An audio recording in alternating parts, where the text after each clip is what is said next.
Hydratation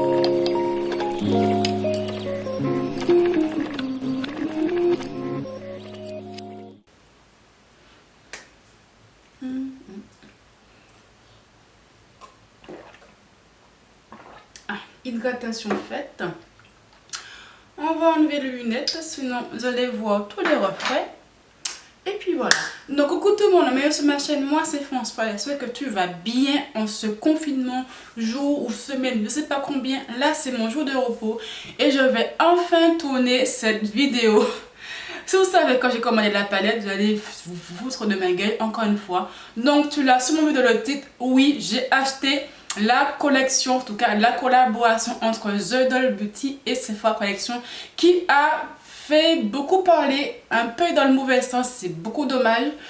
Je trouve ça c'est quand même très dommage d'avoir un bad buzz quand tu as quand même une collection avec quand même Sephora, c'est pas rien. Il n'y a pas beaucoup de youtubeurs, de influenceurs, du le terme que tu veux, qui ont eu la chance de collaborer avec Sephora. En tout cas en France, je précise, aux USA c'est pas pareil. Mais en France, à part Salanas, Richard et bien sûr The Doll Beauty, il n'y a pas eu gros monde, voire pratiquement personne. Donc franchement, j'ai trouvé ça un peu dommage qu'il y ait eu un buzz, un bad buzz entre guillemets, qui a un petit peu entaché le lancement. Bon bref, la collection propose 3 produits. Donc bien sûr, la palette de The Doll Beauty, avec 2 rouges à lèvres. Donc les produits, je les ai achetés je crois le 30 octobre. Oui, je filme 100 ans plus tard, je sais, comme d'habitude. En tout ça m'a coûté 46,97 €. La palette elle est vendue à 22,99 € et les rouges à lèvres à 11,99 € l'unité. Bon, avant de vraiment commencer à faire les swatchs, à tester tous les produits, on va un petit peu parler de la problématique que je vois en ce moment, en tout cas sur Sephora, par rapport à la palette. Donc, comme Marwa a annoncé sa collaboration, il y a eu un bad buzz, je pense que tu le sais, avec Richard, qui l'a accusé d'avoir balancé que lui aussi avait une collaboration avec Marwa. Moi, perso, j'ai pas compris la réponse de Richard parce qu'on le savait tous de base qu'il y avait un truc de prévu avec Marwa et Richard avec Sephora. Il y a des mois de cela, quand elle a expliqué pourquoi du comment elle n'est plus amie avec cette personne, elle a dit qu'en fait, ils ont une collaboration avec Sephora. On s'est tous douté que c'était pour du make-up. Donc elle n'a pas dit testo, il va sortir tel produit et tel produit. Elle a juste dit moi je sors mes produits de Sephora, lui il sort ses produits. Donc j'ai pas trop compris le produit comment, peut-être qu'il voulait l'annoncer lui-même, peut-être ça l'a saoulé que quelqu'un qui l'aime pas du tout parle de lui, de sa cause, de sa collaboration. Ça se peut, j'ai pas trop compris le bad buzz et surtout, c'est ça aussi que je reproche dans cette histoire parce qu'il n'y a pas quelqu'un qui est tout blanc et qui est tout noir. Quand Richard a lancé sa vidéo sur Instagram, la collection allait être lancée même pas une journée ou bien 2 heures après. Franchement, moi les dates, je ne mémorise pas. Et donc, j'ai peur que comme Richard a quand même une grosse communauté, c'est quand même une influenceur qui est très connue, que les gens qui ont acheté les produits ou qui commentent le produit sur Sephora, ce sont des abonnés, des pro-Richard, ou un peu des haters qui sont un peu contre Marwa et qui veulent à tout prix soutenir leur youtubeur préféré et qui donnent des avis très négatifs. Parce qu'en fait, pour Sephora Collection, enfin sur sephora.fr ou .com comme tu veux, il y a 261 avis. La palette est notée 3 étoiles sur 5 et là on est le 10 novembre. Il n'y a même pas, au bout de 2 jours seulement quand la collection a été lancée, il n'y avait que 2 étoiles sur 5 et pratiquement que des avis négatifs, que c'est pas pigmenté, qu'il n'y a rien de ouf, que c'est catastrophique, déçu, je sais pas, il y a beaucoup eu d'avis négatifs, même pas de jour sur la palette. Il y a quand même des avis positifs, mais je vous assure qu'au bout de 2 jours, quand je suis allée voir des avis, avec pratiquement que des avis négatifs. Et j'ai vraiment peur qu'en fait, par rapport à Richard, je trouve que c'est vraiment pas logique de sa part, un petit peu nul, que les haters de Richard, suite à sa vidéo sur Instagram, qui adorent le youtubeur qui veut à tout pour le défendre, donc pour un petit peu enfoncer son ennemi, je dis bien son ennemi entre guillemets, je dis vraiment des termes que vous pouvez quand même comprendre ma logique, aller sur Sephora et mettre des commentaires négatifs pour un peu descendre l'ennemi de leur youtubeur préféré. Voilà ce que je veux dire. Donc bon, je trouve qu'il n'aurait pas dû sortir la vidéo maintenant, en tout cas peut-être attendre un petit peu, je sais pas, voilà, j'ai peur qu'en fait ça entache la vraie réputation du produit et que les commentaires que je vois c'est que des avis négatifs. Après peut-être que vraiment la palette elle est nulle, mais bon, j'ai eu des doutes. J'ai quand même eu des doutes. C'est quand j'ai vu ça, je me suis dit, ah, c'est quand même rapide. Voilà quoi. C'est bizarre. Voilà, c'est bizarre. Après, il y a d'autres personnes qui ne comprennent pas. En fait, je pense qu'ils n'ont pas trop compris la collaboration. Que la palette, c'est du vu, vu, vu et revu. Que les fards, c'est basique, c'est du vu et revu et du revu et du blablabla. Je pense que vous n'avez pas trop compris la collection, la collaboration entre The Doll Beauty et Sephora. Vraiment bien lire le descriptif. Alors, Marwa a sélectionné une à une ses 10 teintes favorites, les teintes qu'elle préfère le plus dans tout ce qu'elle a utilisé dans sa vie de make-up artist, de YouTube, de tout ce que tu veux, pour offrir à toute la possibilité de réaliser son look signature, le Smoky Nude. Donc en clair, elle a sélectionné 10 teintes qu'elle apprécie réellement, les couleurs qu'elle kiffe le plus pour quand elle se maquille. Elle a tous réuni là-dedans. Elle n'a pas inventé des teintes, elle a choisi 10 teintes qu'elle kiffe pour mettre dans sa palette et pour réaliser son look à elle qu'elle kiffe faire le plus souvent. Elle n'a pas créé une nouvelle palette, des nouvelles couleurs, comme par exemple Martin Cosmetics qui a lancé sa marque, a créé des nouveaux trucs et tout. Non, elle a choisi 10 teintes, avec tout ce qu'elle a utilisé pour vraiment créer sa palette avec les fards, les couleurs qu'elle préfère le plus pour le proposer à ses abonnés et à ses fans. Je pense que c'est ça que les gens n'ont pas compris. C'est pas des fards nouveaux et tout ce que tu veux. Certes, des couleurs, ça existe, ça c'est sûr, mais elle a juste réuni les teintes qu'elle préfère le plus, balancer dans la palette et pour le proposer à ses fans, les gens qui l'apprécient, pour créer son look, le look qu'elle kiffe faire le plus possible, c'est le Smoky Nude. Voilà. Et elle a contrasté son colorama de teinte douce et neutre par deux coups de cœur du moment. Donc les deux fois qu'elle kiffe en ce moment, c'est un prune vibrant et un rose magnétique. Point final. Je pense que les gens n'ont vraiment pas compris la collaboration, n'ont pas compris le résumé de Sephora. C'est écrit noir sur blanc en fait. Donc les gens qui disent oui c'est une phase, c'est pas nouveau, les phases c'est du vu et revu. Oui certes, elle n'a pas dit qu'elle allait créer des nouvelles couleurs. Elle a juste dit voilà, j'ai une palette où j'ai sélectionné mes 10 teintes que je kiffe de plus pour réaliser mon look de tous les jours. Ça là vraiment, mais faut vraiment comprendre la collaboration de A à Z. Et je pense que les gens n'ont pas compris ça, c'est vraiment dommage. Et les commentaires de ce type-là, pour moi, ils sont pas logiques, c'est pas réfléchi. Si tu sais lire, ton commentaire, il est inutile, il est pas approprié à la palette. Parle-moi des couleurs, que c'est pas pigmenté, que les couleurs sont nulles, que t'as du mal à y travailler ensemble. Mais ne me dis pas que les couleurs sont du vu et du revu, quand il n'y a rien de ouf. C'est pas logique. Si tu lis le descriptif, tu t'attends à ce genre de palette. Voilà. Je préfère vraiment revenir sur les points qui m'ont un petit peu dérangé quand la collection a été lancée. Après, autre point, et oui, après jouer fini, c'est le prix. Donc les gens n'ont pas compris le prix. Alors, la palette, il y a en tout 10 fards à paupières. Elle coûte 22,99 €. Beaucoup de gens l'ont comparé à Salanas. Fallait s'y attendre. Salanas, il y a 18 fards à paupières. Et elle m'a coûté, il faut que je retrouve ma commande parce que j'ai commandé ça quand, je ne sais même plus. Je crois que c'est ça, elle a coûté, ouais, c'est ça. La palette, elle a coûté 26,99 €. Donc, 18 fards à paupières pour 26 €. Dites-vous que les fards, ils font 0,8 g à l'unité. C'est le grammage classique, le grammage standard que toutes les marques sortent comme habillage, Too Faced. C'est le grammage standard. The Doll Beauty, sa palette, il y a 10 fards à paupières. Certes, il y en a beaucoup moins, mais le grammage n'est pas du tout pareil. Tu as 4 fards à paupières, donc les 4 fards mat, je précise, ils font 2 grammes. 2 grammes.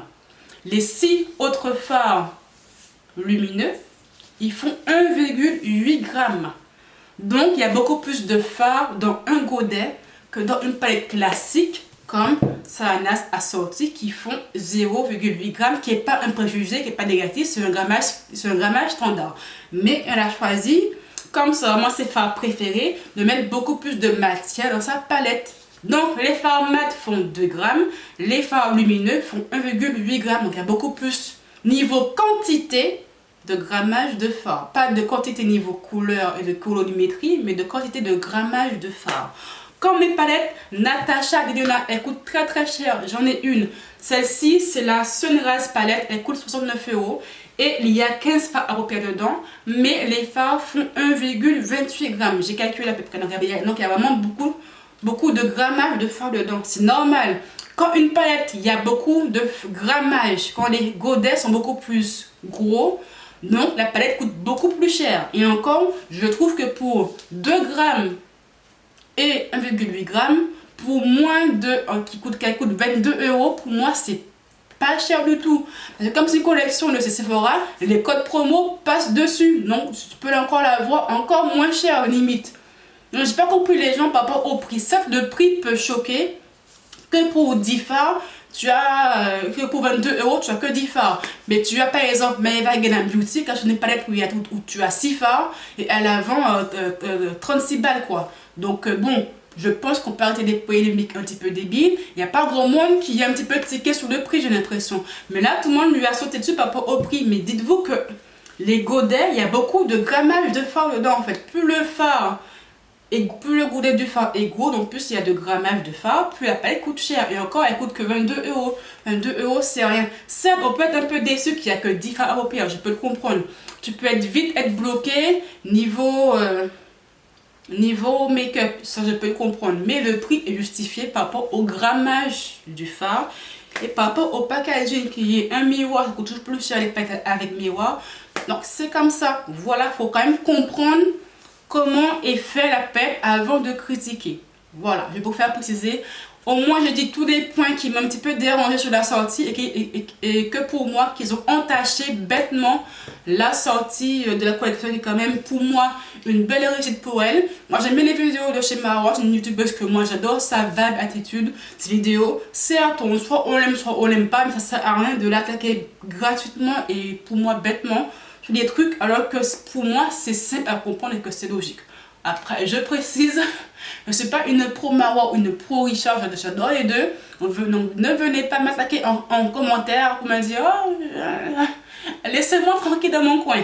Je teste juste la collection et donne mon avis objectif, c'est tout. Si les fards sont nuls, je vais aussi le dire, donc voilà.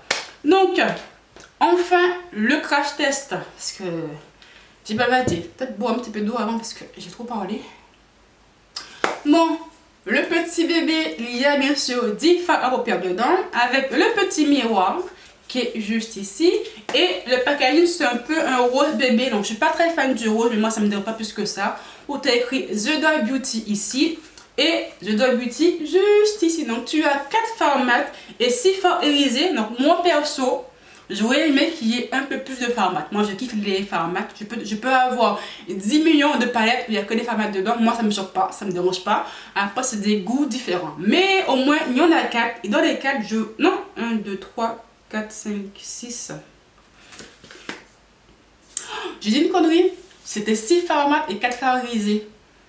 Donc, oui, je sais pas côté. C'est 6 fards mat et 4 fards irisés. Donc, j'ai rien dit en fait. Il y a beaucoup plus de fards mat que de fards irisés. Donc, moi, ça m'arrange. Donc, tant mieux. Et dans les fards mat, je vois qu'il y a quand même plein de fards dans les tons un petit peu neutres, qui est parfait pour faire des transitions. Et moi, je kiffe ça. Bien sûr, je vous remettrai des captures d'écran sous la vidéo des swatchs individuels de la palette. Donc, en premier lieu, je vais prendre un pinceau estompeur d'un kit de chez Amazon. Le lien est en barre d'infos comme d'habitude. Et je vais prendre la couleur caramel. Parce qu'elle fait de l'œil depuis que je l'ai vue. Hop là. Donc déjà sous le pinceau, la pigmentation a l'air d'être au rendez-vous. Et je vais l'utiliser comme ma base et comme fard de transition.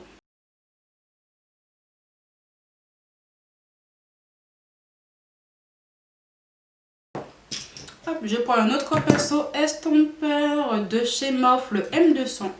Juste pour estomper les bords, comme d'habitude. Ensuite, je vais prendre le S7 Sanas X Sephora. Et je vais prendre la couleur Pop Cake, qui est juste ici, là. Alors qu'un marron très foncé. Et franchement, pigmentation, elle m'a l'air pas mal. Hein. Sous le pinceau, en tout cas, ça se voit. Par contre, elle est très poudreuse, cette palette. Donc, je tapote bien pour pas avoir trop de chute, que j'ai un peu la flemme de tout nettoyer après. Parce que j'ai un peu la flemme, tout simplement. Ok. Donc, je viens déposer tout ça. Hop, on tapote, on tapote. Hop, je reprends un petit peu.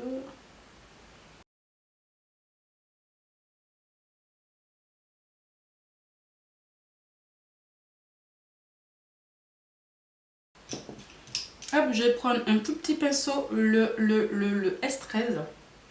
Je vais rien mettre dessus. Et je vais commencer à bien faire mon dégradé au coin externe, juste ici, là. Et je vais estomper les bords. Hop, je vais reprendre mon premier pinceau où j'ai mis mon fard de transition. Je vais rien mettre dessus. Hop. Et en restant, et je vais encore bien fondre le tout.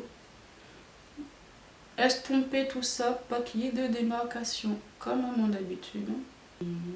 Je vais faire mon code crease hors caméra parce que c'est extrêmement chiant à faire. Et je reviens après. Cut crease fini. Donc là, je vais prendre la couleur... je vais prendre la couleur Diva. Diva. Mon pinceau plat de chez ELF. Que j'ai depuis Perpète les Oies. Quand encore ELF.fr existait. Donc j'ai bien tapoté que je ne vais vraiment pas avoir de chute de fard.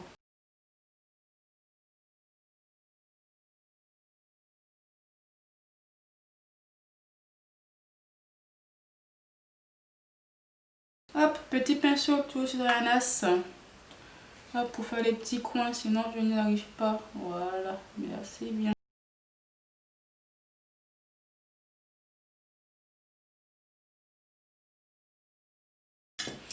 Hop. Mon petit fard, mon petit pinceau, je vais reprendre la couleur Poké. Hop, juste tremper un chouïa dedans, pas grand chose. Et je viens remettre juste ici la démarcation pour bien que ça fond. Ensuite, je vais prendre un tout petit pinceau, le S8B, vraiment un tout petit. Et là, j'ai envie de prendre le Kiss Me, le violet, le prune vibrant, tout ce que tu veux, le mat. Je vais le mettre juste là. Voilà, là ça va être mon kiff. Là ça va être mon moment kiffant de la vidéo, mettre cette couleur.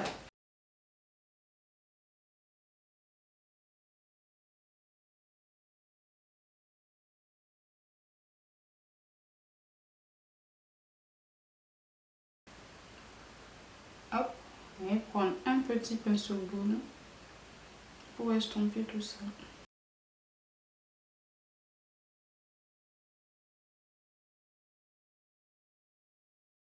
Maquillage des yeux, c'est fini. On va enfin passer au rouge à lèvres. Donc elle a sorti deux teintes de rouge à lèvres. Donc c'est le packaging classique de Sephora où c'est écrit The Doll Beauty dessus. Donc c'est un rouge velouté sans transfert. Donc un crème lip satin.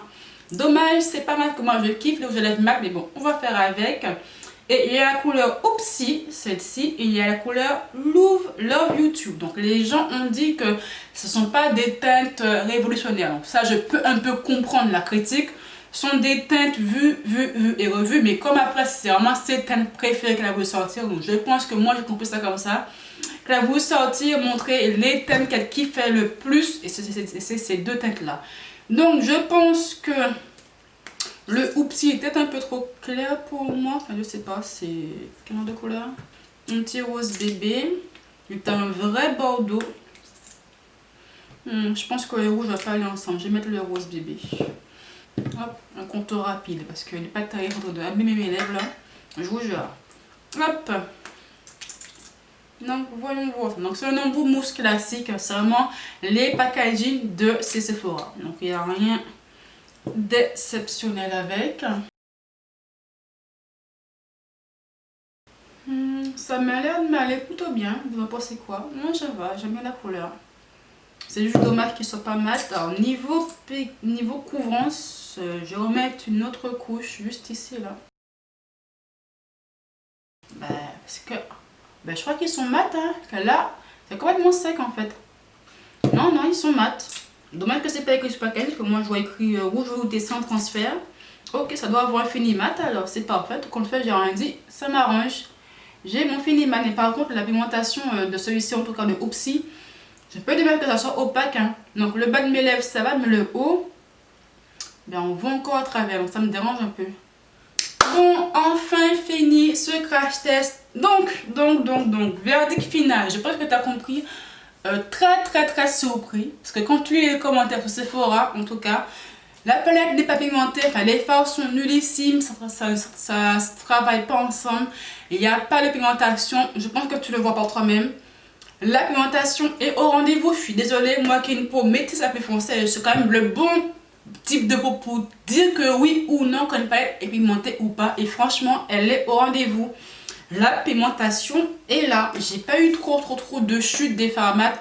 Un peu plus d'effet lumineux, mais franchement ça va quand ton teint est bien matifié. Ça fait l'affaire. Les fards se travaillent bien ensemble, se mélangent bien ensemble. La pigmentation est au rendez-vous. Donc les commentaires sur Sephora.fr là, je les comprends pas. Franchement, je les comprends pas. Pour moi, c'est une bonne palette. Certes, tu peux vite être bloqué niveau harmonie ou pour faire des looks avec, mais franchement, moi je kiffe. J'ai mis un petit peu le violet, enfin le prune, excuse-moi, le prune vibrant en ratsi. Donc ça, je kiffe de ouf. Ça rajoute un petit côté un petit peu pop, un côté un petit peu fou de mon make-up qui peut être extrêmement basique en soi de base. Mais franchement, j'adore le fini final. Franchement, c'est une bonne palette. Il n'y a rien à dire de plus. Franchement, achetez-la. Elle est cool. Elle est vraiment topissime. Après, par contre, les rouges à lèvres. Certes, c'est pas des teintes de folie. C'est du vu et revu. Mais en fait, il est mat, hein, je crois. Hein. Mais là, ça s'est asséché. Donc, je crois que c'est fini mat ou semi-mat. Pas trop bien compris. Mais la couleur, je la kiffe de ouf. C'est un bon nude. Un rose bébé nude que j'adore. Moi, je kiffe les nudes, les rose bébé comme ceci. Donc, moi, c'est mes teintes que je kiffe de mettre dans la vie de tous les jours. Parce que c'est passe-partout et ça va avec n'importe quel make-up. Clairement. Et après, tu as le prune, tu as le rouge bordeaux qui est parfait pour l'automne et pour l'hiver. Certes, c'est du vu et du revu. J'en ai plein dans mes tiroirs de rouge à lèvres prune, cette tête-là. Mais franchement, c'est une bonne couleur, quoi. Voilà, faut pas chercher la petite bête à chaque fois. Ce sont des bonnes couleurs. Pour moi, là, ça tient. Et un côté mat, pas complètement mat, mais un côté semi-mat. Franchement, je kiffe la couleur. Donc, vidéo crash test fini, j'espère qu'elle t'a plu. Bien sûr, les liens sont en barre d'infos. Et je précise sur un avis tout ce qu'il y a de plus objectif. Je ne suis pas pro Richa ou pro Marwa. Je kiffe les deux influenceurs. Pour moi, ils ont une bonne good vibe, ils font des belles vidéos et tout. Mais moi, c'est un avis vraiment objectif d'une meuf qui a acheté des make-up et qui teste et qui donne un peu son avis sur un petit peu tout ce qui a engendré cette collaboration, donc cette collection, donc The Doll Beauty et Marwa. Donc abonne-toi à ma chaîne si ce n'est pas encore fait, bien sûr. Dis-moi en commentaire si oui ou non tu as acheté la palette. Si tu as aimé, dis-moi si tu as peut-être moins aimé que moi. Peut-être que pour toi, tu n'as pas trouvé de la présentation oufissime. Ça se peut, on a tous des avis différents. Dis-moi aussi en commentaire et j'aimerais vraiment discuter avec toi de cela. Donc, voilà. Il y a aussi mon Instagram. Je poste de plus en plus sur Insta et je te dis à très bientôt. Bye.